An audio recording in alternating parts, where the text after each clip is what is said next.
ادھر گئے لائن ہے سر سینئر صحافی تجزیہ کار فہد چودھری صاحب گما ہمراہ داری کریں گے. السلام علیکم. جی وعلیکم السلام. جی چودھری صاحب، الیکشن کمیشن کا آج جو فیصلہ دیا اس پہ تحریک انصاف کی سیاست کتنی متاثر ہوگی؟ جی دیکھیے، الیکشن کمیشن نے آج جو ممنوع فنڈنگ پہ فیصلہ سنایا ہے تحریک انصاف کے حوالے سے، اس سے جس حد تک الیکشن کمیشن کے مینڈیٹ کا تعلق ہے تو وہ ممنوع فنڈنگ پر جو ہے اس نے شو کاز نوٹس جاری کیا چیئرمین تحریک انصاف عمران خان کو، اور اس پر زیادہ سے زیادہ یہ کارروائی الیکشن کمیشن کر سکتا ہے کہ جو ممنوع فنڈز حاصل کیے گئے اس کو ضبط کر لیا جائے گا. اس کے علاوہ اس کیس میں، ممنوع فنڈنگ کے کیس میں، اس سے زیادہ الیکشن کمیشن کوئی کارروائی نہیں کر سکتا. البتہ دوسری جانب اگر وفاقی حکومت الیکشن کمیشن کے اس فیصلے کی روشنی میں ایک ڈیکلیریشن وزارت داخلہ موو کرتی ہے، سپریم کورٹ کو ریفرنس فائل کیا جاتا ہے فورن فنڈنگ کے حوالے سے، تو پھر اس صورت میں جو ہے وہ کافی سخت سزا ملنے کا امکان ہے. اگر وہ ثابت ہو جاتا ہے اور اس میں یہ سپریم کورٹ کہہ دیتی ہے کہ فورن فنڈنگ ہوئی ہے، تو پارٹی پر پابندی بھی لگ سکتی ہے، اس کی جو رجسٹریشن ہے اس کو منسوخ بھی کیا جا سکتا ہے، نااہلی بھی ہو سکتی ہے جو ارکان ہوں ان کے پارلیمنٹ میں یا صوبائی اسمبلیوں میں. تو ممنوع فنڈنگ کا جہاں تک تعلق ہے تو اس پر زیادہ سے زیادہ الیکشن کمیشن جو ہے جو اماؤنٹ ہے، جو رقم ہے ممنوع ذرائع سے حاصل کی گئی، اس کو ضبط کرنے کا حکم دے سکتا ہے. جی فہد صاحب، الیکشن کمیشن جو ہے کہا جا رہا ہے پی ٹی آئی کے رہنماؤں کی جانب سے کہ الیکشن کمیشن ایک سیاسی ادارہ ہے، اب سیاسی فریق بن چکا ہے، اب اس کی وہ کوئی ساکھ باقی نہیں رہے گی، اور اس ادارے کے خلاف الیکشن کمشنر کے خلاف جو ہے وہ ریفرنس بھی دائر کرنے کی بات کر رہے ہیں، یا وہ کہہ رہے ہیں کہ وہ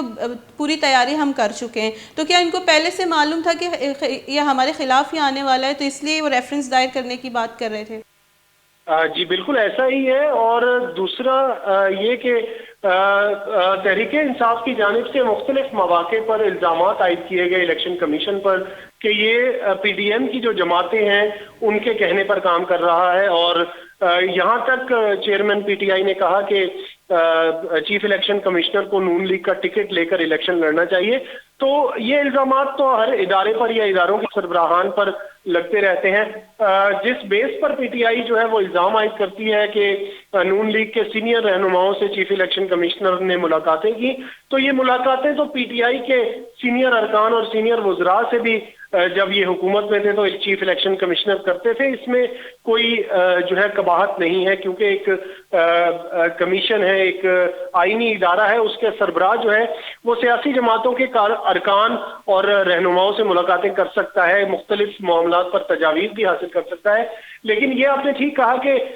تحریک انصاف جو ہے وہ اب یہ فیصلہ کر چکی ہے کہ چیف الیکشن کمشنر کے خلاف ایک ریفرنس جو ہے وہ فائل کیا جائے گا تاکہ ان کو الیکشن سے قبل ان کے عہدے سے ہٹوایا جا سکے. جی فہد صاحب، ہم دیکھ رہے ہیں کہ وہ ابھی بھی جو پی ٹی آئی کے رہنما ہے وہ ہاف گلاس از فل والے موقف پہ کھڑی ہے کہ فورن فنڈنگ کا جو ہے فیصلہ نہیں ہوا، یہ ممنوع فنڈنگ ہے. اگر یہ فورن فنڈنگ کا ہوتا تو پی ٹی آئی کس صورتحال میں اور کس سائڈ پہ کھڑی ہوتی؟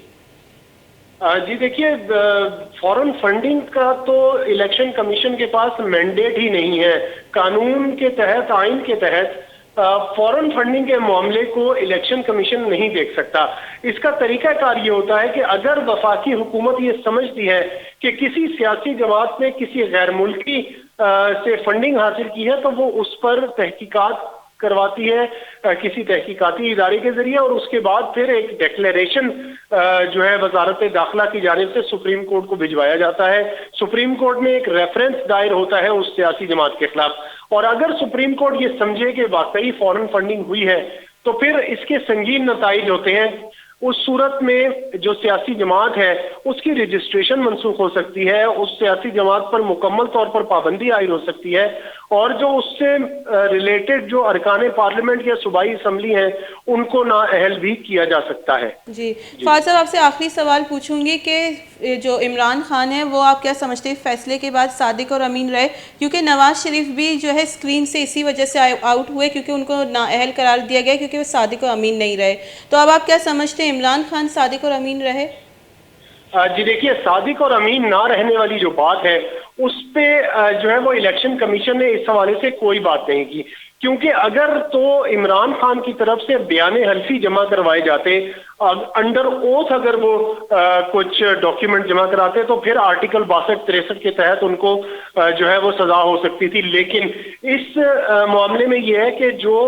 ہر سال ایک چیئرمین جو ہوتا ہے یا سربراہ ہوتا ہے پارٹی کا, وہ ایک اسٹیٹمنٹ آف اکاؤنٹ جمع کرواتا ہے الیکشن کمیشن میں, اور چارٹرڈ اکاؤنٹنٹ یا آڈٹ فرم کی رپورٹ کی روشنی میں وہ سرٹیفکیٹ دیتا ہے الیکشن کمیشن کو کہ میری معلومات جو معلومات میرے پاس ہیں ان کے حساب سے میں یہ سرٹیفائی کرتا ہوں کہ یہ انفارمیشن درست ہے. لیکن اگر وہ کسی طور پر غلط ثابت ہو تو آپ آرٹیکل 62-63 کے خلاف اس کے خلاف کارروائی نہیں کر سکتے, کیونکہ یہ انڈر اوتھ نہیں ہوتا اور یہ بیان حلفی نہیں ہوتا. جو دستیاب انفارمیشن آڈیٹڈ اکاؤنٹ سے جو فراہم کی جاتی ہے سیاسی جماعت کے سربراہ کو, وہ صرف اس بیس پر اس کو سرٹیفائی کرتا ہے. جی بہت بہت شکریہ فہد چودھری سینئر تجزیہ کار میں گما گپوتران کا نگا بوتا آج اسی فورن فنڈنگ نہیں کہ ممنوع فنڈنگ ہے اور ممنوع فنڈنگ ہے اتکو پانا جدا بنتی ہمیں بابتا ہمارا کا مسرپدی دے گا بوتا